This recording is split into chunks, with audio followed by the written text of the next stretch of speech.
What's going on, everyone? It's Ryandrew, and I'm back with another video of my pencil and inking process.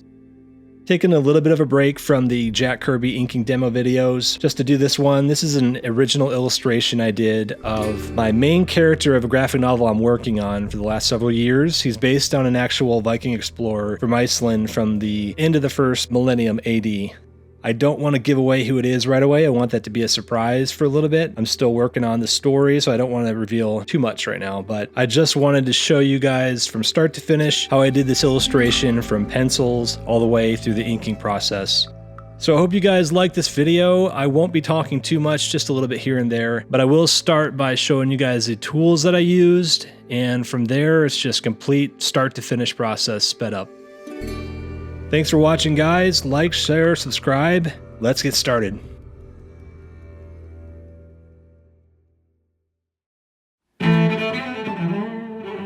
Since I'm starting off with a pencil drawing, you want to have a nice, handy, kneaded rubber eraser so you can pick up those light pencil lines pretty nicely. It leaves no mess. I'm using a Strathmore watercolor paper that's 140 pound, 9x12 inch. You can use Kants and other brands like that. I might watercolor this afterwards, so I started with watercolor paper. This artist glove is pretty cheap. You can get online, Amazon. It comes in handy when you are drawing with pencil because you don't want to smudge, and it just feels better on your hand for a better experience while you're drawing. This is a graphite pencil by Staedtler. It's HB. That gives you a nice range of light to dark tonal value. But we do have to sharpen it, so let's sharpen that guy first. And then we'll start off with the pencils first. When you're in the pencil phase, you want to start very light, very loose, and gestural. The most important thing here is getting the right gesture, the right pose. You need to start off kind of loose. I'm still getting the hang of this. I'm still working on my composition. This is the idea phase. You are trying to figure out what you want this image to be about.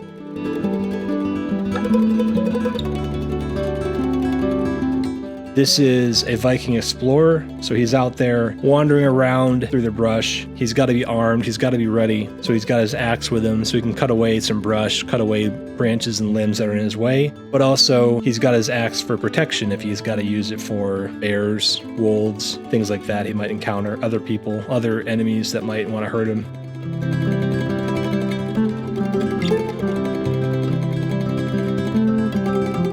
But mostly, you're going to be spending the majority of your time at this part of the drawing. You want to find the right pose, you want to find the right gesture and composition of the illustration because this is the foundation.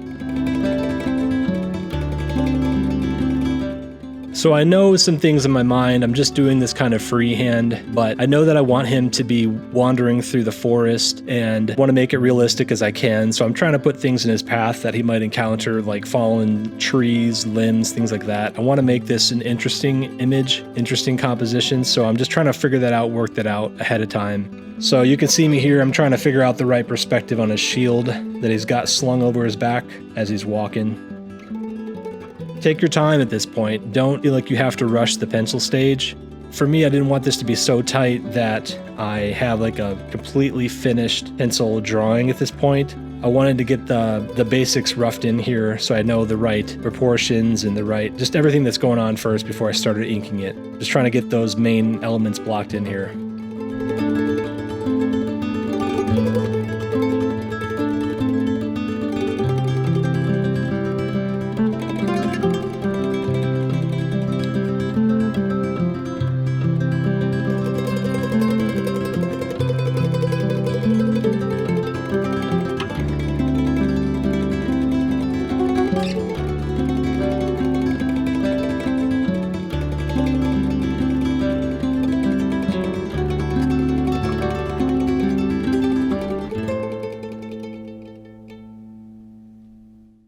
I wasn't going for 100% accuracy in costume, but just trying to go off of what I remember, what I recall from just what I've read about what Vikings wore back then when they were out exploring or raiding, things like that.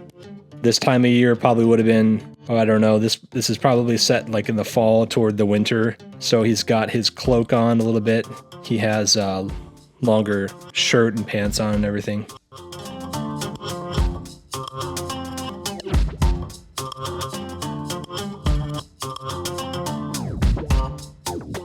One thing I'll do sometimes is if I'm trying to get the face proportion correctly, I'll do like a smaller test off to the side of it just to try to give myself a before and after comparison, and then I'll go back and fix my original head there, part of the drawing. But sometimes it helps, so you're not like completely erasing, going back and erasing everything.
I will say that it is helpful to use a ruler whenever you need to. I always use a ruler on things that are inanimate objects as much as possible, like spears or shields or things.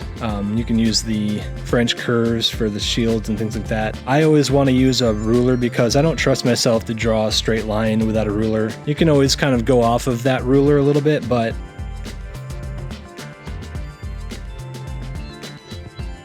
I always have to start with it or else that perspective will get wonky on me, so I always got to go with a ruler. It helps. There are some things where you just need to use the tools that have been made for that kind of stuff, right? So use the French curve, use the ruler as much as possible as you need it to. I know we like to freehand draw, and I like to freehand draw, but you want to make sure that the objects that your characters are holding look realistic.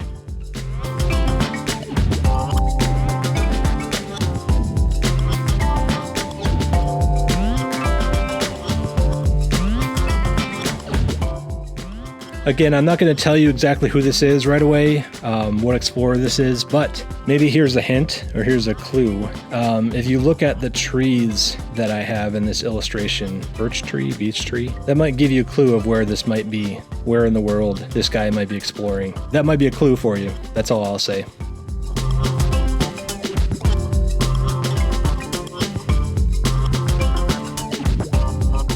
I mean, you can definitely put in the comments below who you think this guy might be. I would appreciate it if you do leave a comment below. I will look at it and probably like, and I might respond to it, but I will not confirm or deny who it is.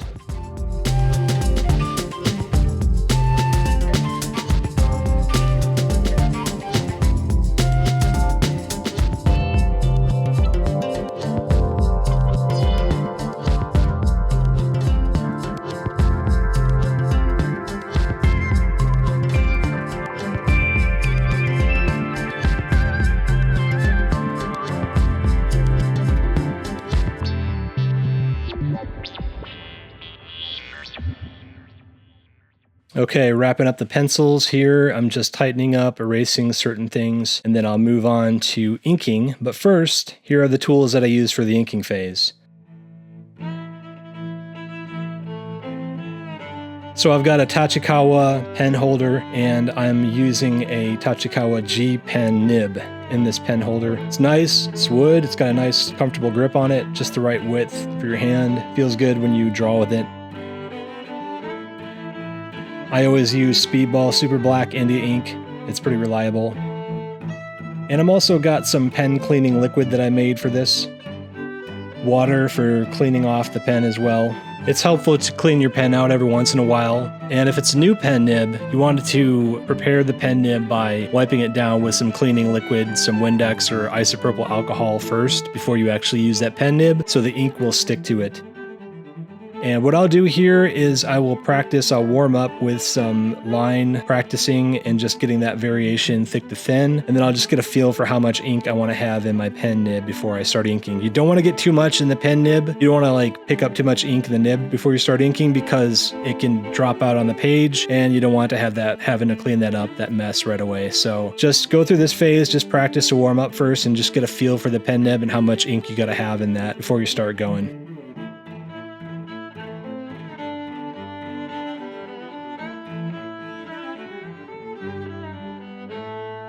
Since I'm right-handed, I always start top left to bottom right. It makes sure that I don't drag my hand through ink that is drying.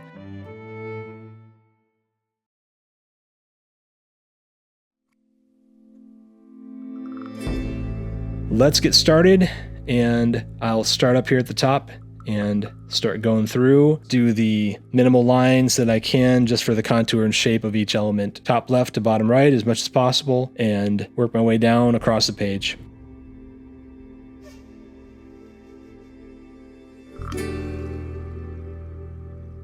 When you are inking with a pen nib, you are going to dip your pen nib a lot more than if you use a brush. The ink does not stay in the pen nib, it leaves as soon as possible. It's okay, just do a little bit here and there and just make sure your lines are good and crisp and just dip it as much as you need to. It's not the greatest when you try to go all the way through a line and the ink just runs out halfway through. It's always the worst. So it is what it is. You just have to deal with it. Some pen nibs are better than others in terms of how much ink they hold. These G nibs from Tachikawa or Zebra, they're pretty good. They're pretty decent in terms of how much ink they hold and how flexible the pen nib is when you're trying to do thick and thin lines. I'm going to shut up for a little bit, but just want to give you an idea of where I go with this. Do contour line as much as possible, and then go through and do cross hatching and feathering lines, and then I'll go through and fill in the large areas of black with brush after that. And then at the end, I will touch up with some white paint or white ink. You can get that as well, just to throw some details in there at the end.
Sometimes it's inevitable you might spill some ink on the page.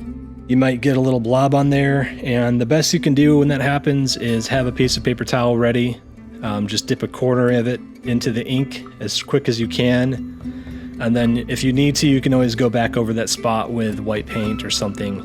And then as it dries, then you can ink back over it. But Things happen, mistakes happen. My philosophy is when you're working with ink, you can't erase it. So you've either got to make it work, you got to make it into something else, or you can go over it. If it's too bad, you can go over it with white paint or white ink later on and just fix your mistake. You can use whiteout, that'll also work too. That's what a lot of the comics guys do. They use whiteout, they use white paint, white ink, things like that. But it happens to the best. I'm definitely not the best of anything, but it happens to everybody. And you just got to roll with it and make it work, or got to go through there and fix it if you can. That is the trade-off of working manually and working traditionally versus digitally. There's no undo button when you're doing, unless you're using pencil, but no undo button when you're using ink. It's on the paper, or you got to cover it up. You can't take it off easily. But I like it. That's what I like about this medium of ink. It forces you to problem solve. It forces you to figure out the best way to fix something if there is a mistake. You know, it's a lot more fun to work with than pixels in my opinion.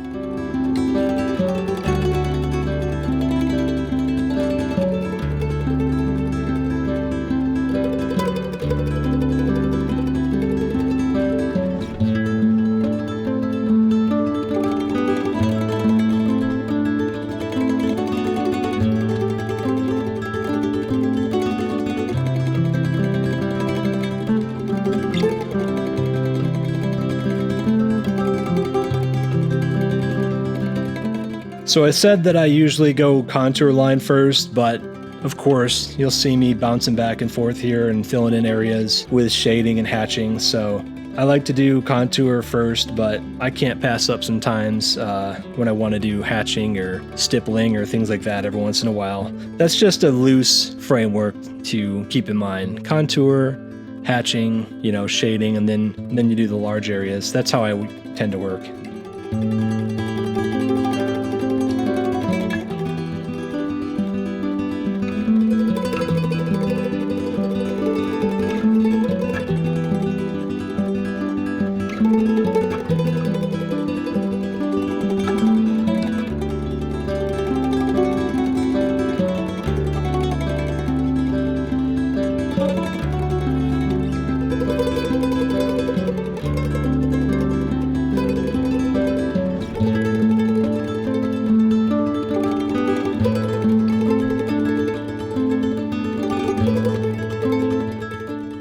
Another thing I wanted to draw attention to is when we think of Vikings, I myself, I usually think axe or that, typical Viking sword plus the shield. But a lot of Vikings, or a lot of Norsemen or Icelanders or Norwegians, whatever you want to call them, they likely used spears predominantly because wood was a lot easier to use than metal. So they would have had spears because you've got less metal in a spear than you do in a sword. So you probably have spear and axe more than you would an actual 2.5, 3 foot sword, right? In terms of the metal cost, the sword is going to be the most expensive weapon. Spear is going to be probably the easiest one. Spear or axe is going to be the easiest one to have. I'm definitely working in the spear a lot with my characters. These guys are explorers. They're going to want to be using spears anyways when they're out there because you got a spear, you can keep things, you can keep people and animals at a much further distance than you would if you had a sword predominantly or a smaller axe. This guy, what I'll give him is I'll usually give him like an axe, a little smaller axe, the beard axe, or a spear. And then I'll also give him like the short sword, the sax. How do they pronounce it? Sax or the S-E-A-X. But that's one they would have worn like, right off their belt, kind of like on their side. And those are the weapons I usually give him, plus the shield, which is also good. That can double as a weapon if needed to.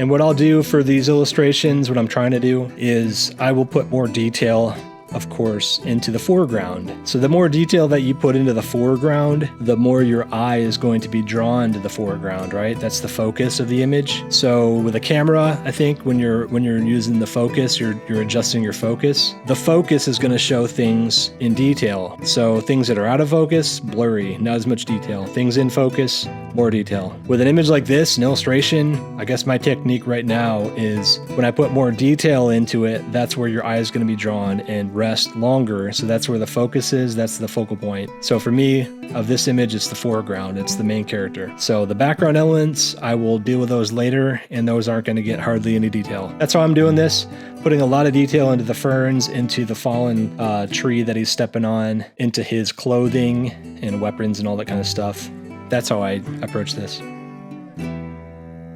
Oh, I wanted to mention that this drawing in particular, the reason why I'm doing this with a pen nib and not with a brush, since I've been doing a lot of the Jack Kirby demos with a brush, I'm doing this one with a pen nib because I was inspired a lot by an artist whose name is Luke Eidenschink, and I will put a link to his channel below in the description or the comments. But Luke Eidenschink, he's a fantasy illustrator, and he uses predominantly pen nib. So he uses ink, but with pen nib, and he does a lot of like 80s, 90s style Dungeons and Dragons fantasy illustrations. He's the guy, he's the artist that I just started seeing his work a lot around the time that I made this, and I wanted to try to do something similar to what he was doing with pen nib. Definitely go check out his work. He has really cool illustrations, like dungeon fantasy kind of illustrations with dragons and knights and wizards and things like that. Really cool stuff. And he has a lot of good technique and process videos that he does for his work as well. I'm totally doing this drawing because I was inspired by his stuff. So Luke Eidenschink, your stuff is really great, man. And you guys go ahead and check his stuff out. It's really cool.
Yeah, so here for the background parts that I'm doing in shadow, I'm just using a watercolor brush to brush in these parts with just 100% ink. I wanted to have a nice contrast between the background trees and the trees that are closer to us, and I thought the best way to do that was just to go straight black and white, straight stark contrast between those two. I like to use a brush for these large areas. It just makes it go a lot faster, and it's a lot easier to just fill in those large areas as quick as possible.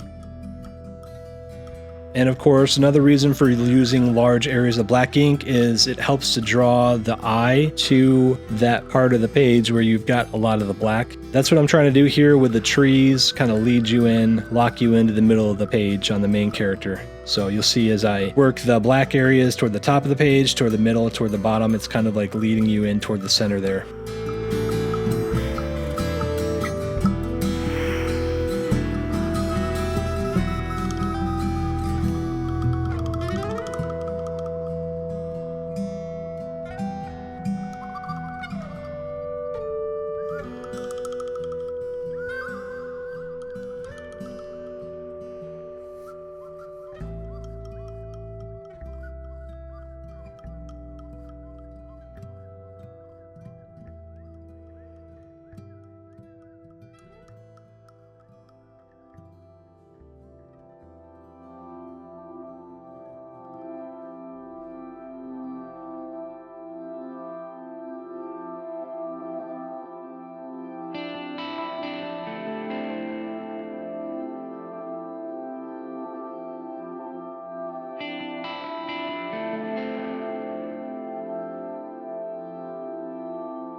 Now I'm just going through the image and I'm just throwing in some hatching and some just shading techniques here with the pen to add some volume to the character. I thought that I like this style of like cross hatching and shading where you're adding volume to the character through those techniques to try to like round out or flesh out the character more. As an alternative, you know, I could use ink wash to get those different values and different shading going on here to indicate volume. That's always effective too, but I wanted to try to just use straight up black and white ink. So I'm using, you know, contour line and hatching and shading and complete areas of black. I also was thinking about filling this in with watercolor in the future. What do you guys think? Would you like to see me watercolor this and just paint this in with some, you know, limited color palette and just kind of see how that looks? Let me know below if you want to see me do that in a future video. I'll set that up. I'll record that if you guys want to see that.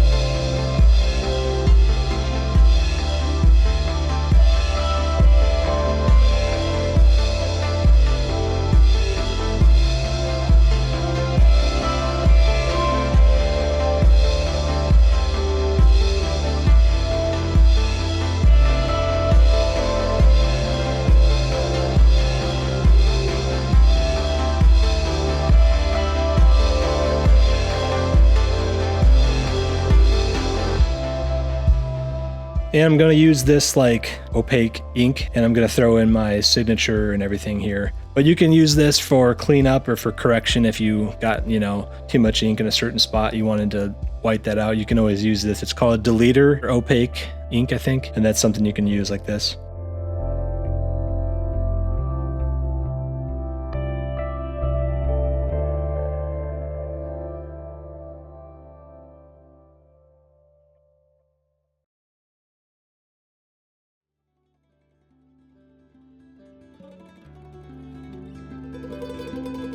And that's it, guys. Thanks so much for watching the video, the whole thing start to finish. Just to reemphasize, guys, spend the time in the pencils phase, get your composition, get your gesture, your motion, get that foundation good and solid before you move on to inking. It'll make life a lot easier. It's hard to go back and fix a bad drawing in the inking phase, so get your pencils figured out first. It'll make it a lot easier. Again, this is the main character of a Viking graphic novel I'm working on. Let me know if you want to see more artwork about this guy. I'll do some more videos on him, but just let me know. In the meantime, guys, thank you so much. Like, share, subscribe, and most importantly, guys, until next time, have a great day and God bless.